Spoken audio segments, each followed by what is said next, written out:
राणी guest रूममध्ये जाऊन रडू लागली.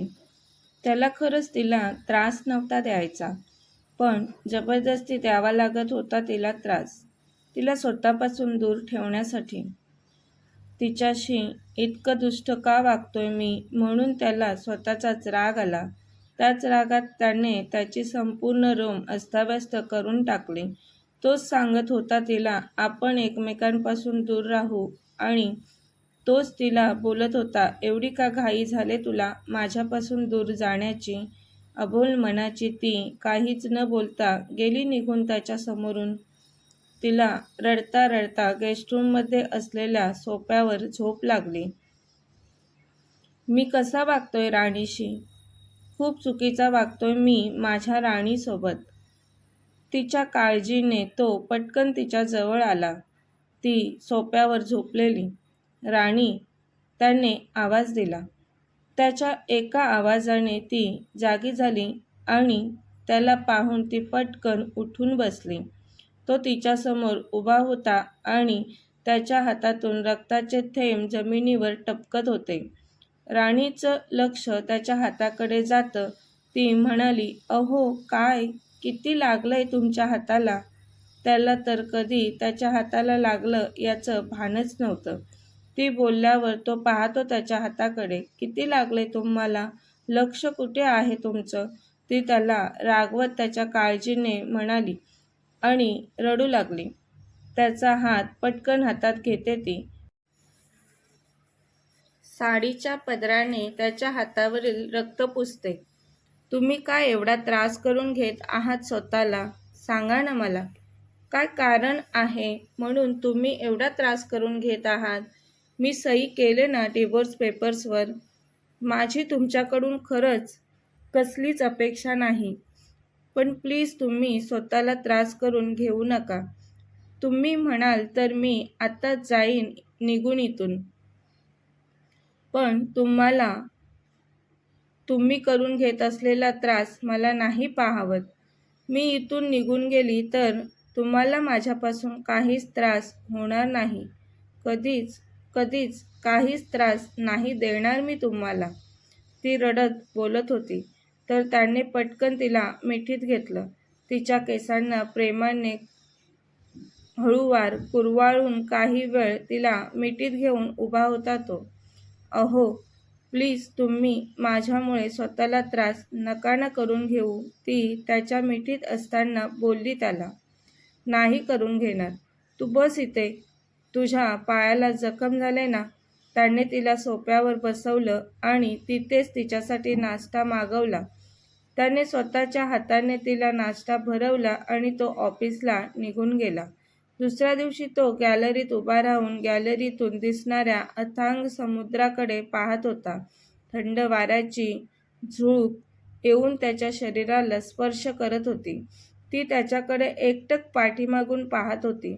अहो, तुमच्यासाठी कॉफी आणले, ती म्हणाली त्याला. त्याने तिच्याकडे नाही पाहिलं. ती पुन्हा, अहो, कॉफी घेताय ना.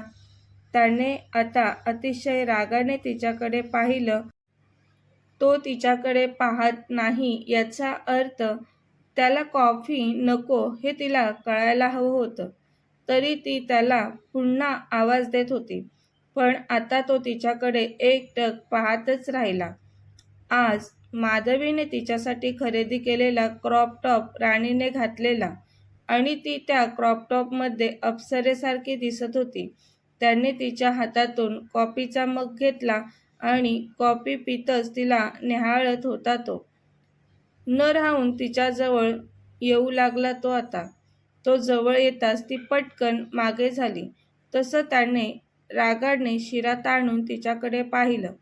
अहो, काय करताय तुम्ही, ती हळू आवाजात त्याला आठवण करत म्हणाली. आपला डिवोर्स होणार आहे ना. काय म्हणालीस बोलून काही विचार न करता त्याने तिच्या कमरेत हात घालून तिला स्वतःजवळ ओढलं. खूपच घाई झाले का तुला डिवोर्सची. अहो तसं नाही, पण आपण वेगळे होणार आहोत तर आपल्याला जवळ नको यायला. अच्छा, बोलून त्याने तिला आणखी स्वतःकडे ओढलं. आणि तिच्या ओठांजवळ त्याचे ओठ आणू लागला. तिचे डोळे बंद झाले. तो तिच्या ओठांवर ओठ टेकवणारच असतो तेवढ्यात दारावर थाप मारली कोणीतरी. तसे तिने डोळे उघडले. तो हरवला होता तिच्यात. त्याला बाहेर कोण आलंय त्याचं काही नव्हतं. ती "अहो, कोणीतरी आलंय बाहेर" बोलून दार उघडायला गेली. माधवी राणीला घेऊन खाली गेली. माधवीचं काम असतं राणीकडे. राणी पुन्हा रूममध्ये आली तेव्हा सम्राट नव्हता रूममध्ये. ती टेबलवर ठेवलेला सम्राटचा फोटो हातात घेत बोलते, "अहो, तुम्ही किती हँडसम आहात. तुम्हाला सोडून निघून जाणं खूपच अवघड जाईल मला. कशाला थांबवून घेतलंय तुम्ही मला इथे? आत्ताच जाऊ द्यायला हवं होतं तुम्ही मला. इथे राहून माझा जीव तुमच्यात गुंतत चाललाय हो. मला तुमच्याकडे सतत पाहावंसं वाटतं. सतत तुमचेच विचार असतात माझ्या मनात. आपलं नातं तुम्हाला नकोय. तुम्हाला वेगळं व्हायचं आहे माझ्यापासून. मग जाऊ द्या ना मला. तुमचा स्वभाव कळतच नाही मला. मध्येच रागवता, मध्येच किती काळजी करता माझी आणि जवळ येता माझ्या. मला प्रेमाने मिठीत घेऊन मायेने कुरवाळता सुद्धा. मग नक्की प्रेम करता की रागवता तुम्ही माझ्यावर? मला खरंच कळतच नाही काही." तो दारातून आत येत म्हणाला, "मला बघून झालं असेल तर वाटेतून बाजूला सरकतेस का जरा? अहो, तुम्ही फोटोतूनही बोलता."